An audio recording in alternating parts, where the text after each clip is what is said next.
Yo la team, j'espère que vous allez bien. Aujourd'hui on se retrouve pour une petite vidéo jambes. Je sais que là il y a que les vrais qui m'écoutent, hein, parce que les vidéos jambes, c'est pas qu'elles ont peu de succès, c'est juste que je sais que les gens ne les regardent pas. Je pense que ça en dit beaucoup sur l'état d'esprit des go muscu en salle de sport, c'est-à-dire que bah ils font pas trop les jambes quoi. Parce que j'ai eu l'occasion de discuter avec plusieurs personnes de mon cercle relativement proche. Et en fait, c'est pas vraiment un mythe. Moi, je croyais que c'était un mythe. Je croyais que c'était une blague. Les mecs, que maintenant tout le monde faisait les jambes, que c'était communément appris que les jambes c'était tout autant important que le haut du corps. Mais apparemment, c'est pas le cas.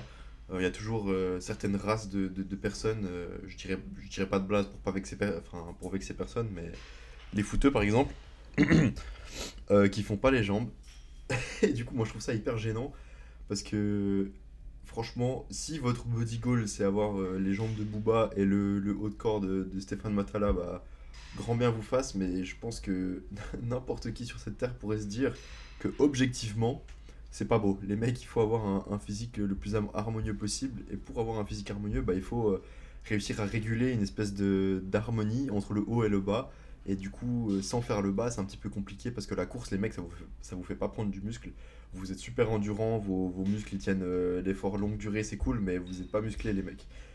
Après, je sais que il y a des gens qui vont s'énerver en commentaire, ils vont me dire ouais mais t'as vu les jambes à Ronaldo, t'as vu les jambes à si, à lui, je sais pas qui, à Lukaku, je sais pas qui. Je m'y connais pas trop en foot du coup, je connais pas trop de joueurs, mais les mecs, ça c'est des athlètes de hyper haut niveau qui ont une diète millimétrée et qui, comme par hasard, hein, à la salle, eux ils font les jambes. Ils font pas que du foot les mecs, hein, faut pas croire, ils ont aussi des préparations physiques, ils ont des exos, ils font du squat, ils font du... Bon pas forcément du squat full amplitude parce que bah, eux ils font des exos plutôt axés bah, du coup pour leur sport, donc axés foot, explosivité, tout ça. Mais ils font quand même les jambes, hein, les gars, faut pas se leurrer. C'est pas juste en faisant un match de 90 minutes que vous allez devenir hyper musclé des jambes. Bref, tout ça pour dire qu'aujourd'hui j'avais envie de vous parler un petit peu des trois gros piliers qu'on a en musculation parce que je me rends compte que je parle pas mal de sujets, il y a un peu de philosophie, un peu de métaphysique, un peu de faites comme vous voulez, machin, et c'est vraiment comment je pense, qu'il faut expérimenter et faire ce qu'on veut dans la muscu pour progresser. Mais il y a quand même des concepts de base qui sont un tout petit peu moins propres à chacun, même si bah, bien évidemment ça va varier selon votre morphologie, selon plein de trucs dont on va discuter aujourd'hui. Mais du coup, le premier pilier en musculation, qu'est-ce que c'est? Bah, c'est aller à la salle. Vous pouvez être bon, autant bon que vous voulez dans les deux autres piliers qui sont bah, du coup la diète et le repos slash sommeil. Bah, si vous n'allez pas à la salle, vous pouvez vous reposer 8 heures par nuit, avoir la meilleure qualité de sommeil possible, dormir dans un matelas Emma. C'est pas sponsorisé par Emma, hein, mais vous avez capté. Dormir dans un putain de matelas, avoir même 14 heures de sommeil si ça vous chante, on s'en fout. Manger la diète la plus équilibrée de l'univers avec tous les micros, tous les macronutriments, tout ce que vous voulez. Si vous n'allez pas à la salle, les mecs, vous n'allez pas prendre de muscle, ça c'est clair. Et ce qui est encore plus important, ça c'est un petit peu les touches de finition du pilier, on va dire ça comme ça, ou alors c'est même le pilier en soi, c'est la régularité. Si vous allez à la salle une fois par semaine, toutes les semaines, c'est hyper bien. Ça veut dire que vous êtes allé en une année 52 fois. Si vous allez deux fois par semaine, toutes les semaines, vous êtes allé bah, du coup 104 fois. Trois fois, etc., etc., etc. Plus vous allez régulièrement, enfin bon, faut pas abuser non plus, hein, vous avez le droit de prendre des jours de repos, il n'y a aucun souci, le repos c'est tout autant important, c'est un autre pilier du coup. Mais aller à la salle régulièrement, c'est le truc le plus important pour prendre du muscle. Ça paraît hyper bête, mais c'est le truc le plus vrai et le truc que plein de gens ne font pas. C'est-à-dire qu'ils se disent, bah, Nouvel An, là, bah, d'ailleurs, c'est dans quelques heures, là, Nouvel An. Enfin, quelques heures, j'abuse, vous avez capté, dans 2 jours, quoi. Bah, il y a plein de gens qui, le 2 janvier, parce que bien évidemment, le 1er janvier, ils sont trop éclatés, parce ils sont bourrés la gueule, du coup, ils vont pas aller le premier, hein, faudrait quand même pas abuser. Mais du coup, le 2 janvier, ils vont se dire, ok, c'est bon, je me la donne, là, je vais à la salle tous les jours.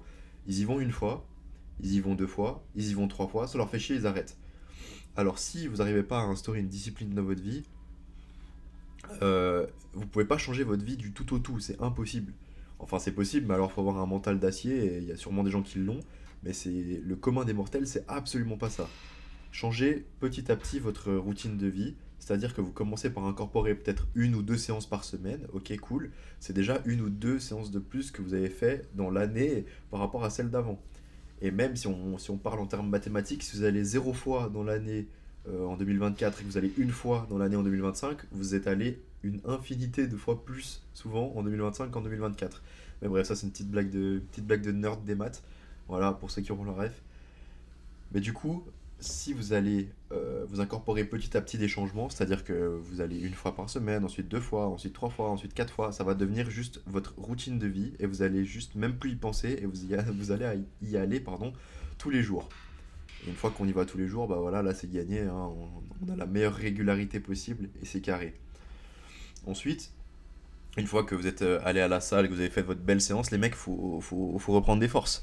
Faut essayer de construire du muscle ou alors de perdre du gras en fonction de votre objectif. Et pour ça, la diète, elle va venir faire votre deuxième pilier. C'est La diète, c'est assez simple en soi, en vrai. Dit-il alors qu'il mange des gros chocobons, des gros chocobons dans sa vidéo diète. Mais vous avez capté, en gros, faut juste avoir vos macros. Vous regardez quel est votre maintien calorique de base. Ça peut être, peu importe, hein, on va dire 2500 calories pour un homme de 90 kilos. 2500 calories, ok, ça c'est votre base. Maintenant, vous allez regarder, vous voulez prendre du poids.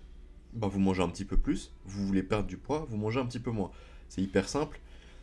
Après, si vous voulez des tips d'hygiène de vie pour la diète, bon, je pourrais en donner, mais enfin, de toute façon, c'est propre à chacun la manière avec laquelle vous voulez incorporer cette diète. Si vous voulez manger seulement un repas par jour, si vous voulez manger deux fois par jour, si vous voulez manger quatre fois par jour, ou si vous voulez manger plein de fois, enfin, il y a énormément de matière, de manière, pardon, vous voulez faire un jeûne intermittent, vous voulez faire, enfin, il y a énormément de manières d'incorporer cette diète à votre quotidien. Mais ça, ce sera un autre sujet. Là, je me rends compte que la vidéo est déjà finie et que j'ai pas du tout fini de parler. Du coup, bah, peut-être que je ferai. Non, vas-y, je vais finir, on s'en fout, c'est pas grave. De toute façon, vous êtes des vrais, vous regardez les vidéos jambes, vous allez rester, même si c'est juste pour mon temps de blablater. Et au pire, je mettrai d'autres séquences, je sais pas. Je ferai un petit merci d'avoir regardé en fond noir, bref. Du coup, mangez aussi assez de protéines pour vous. euh, Si vous voulez prendre du muscle, en tout cas, c'est hyper important les protes. C'est vraiment si on parle un petit peu en mode scientifique, la base de votre muscle, c'est de la protéine, c'est des protéines. C'est en gros les petites briques qui vont former vos muscles. Et du coup, plus vous avez de protéines, mieux c'est.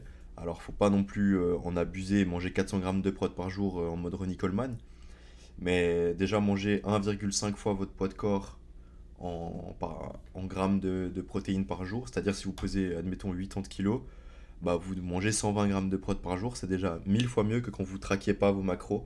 Un autre conseil pour la diète, bien évidemment, je vais pas vous lâcher avec ça, les mecs, traquez vos macros, c'est-à-dire installez, je sais pas, MyFitnessPal, ou alors si vous voulez une application gratuite, je sais pas si j'ai le droit d'en parler, mais j'en ai rien à foutre, Yazio, Yazio, c'est une bête d'application. Juste maintenant, vas-y, un petit peu de pub, mais bon, bref, on s'en fout. Vous traquez juste vos calories. Il n'y a pas besoin de faire avec l'appli. Il y a une fonctionnalité dans l'application, sûrement aussi dans MyFitnessPal, qui vous permet de fixer un objectif de calories, de machin, en fonction de votre poids. Mais vu que personne n'est d'accord sur la thermodynamique et comment fonctionne notre corps au repos, bah c'est jamais le même nombre de calories qui est montré dans une application, dans une autre, ou même sur internet si vous calculez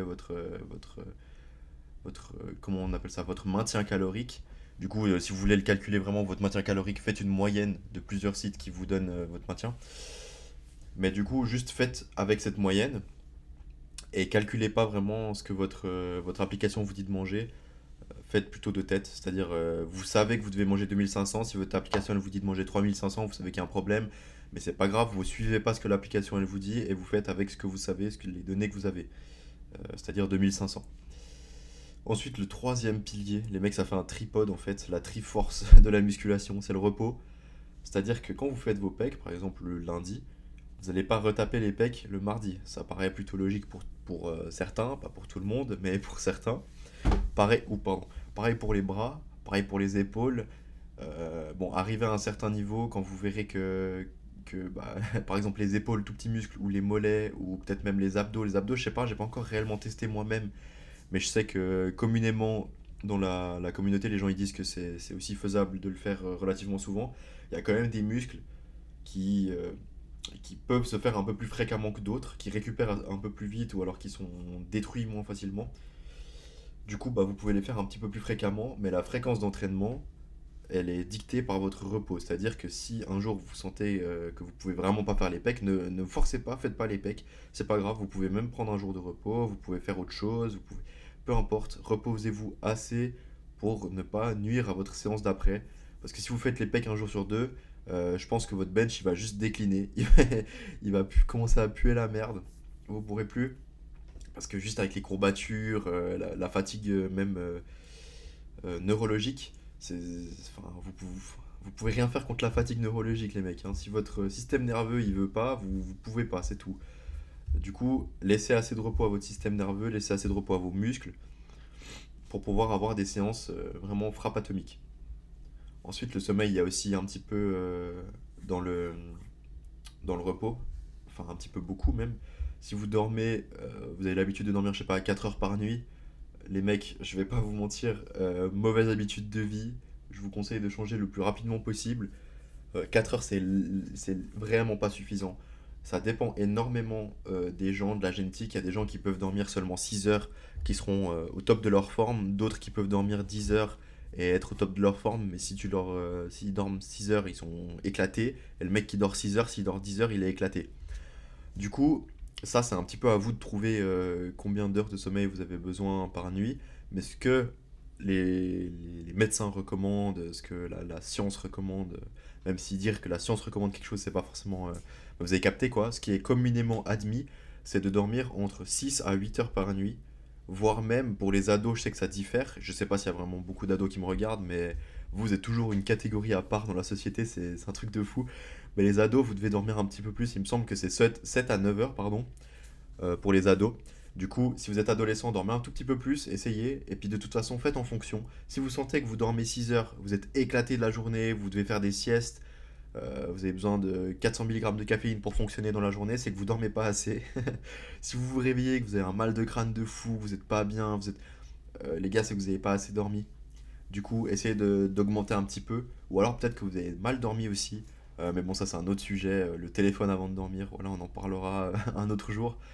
Peut-être que je ferai un podcast sur ça un jour. Enfin, je sais pas. Je me demande quel format je pourrais faire pour pouvoir parler vraiment plus longtemps. Parce que je sais que parfois je divague un peu.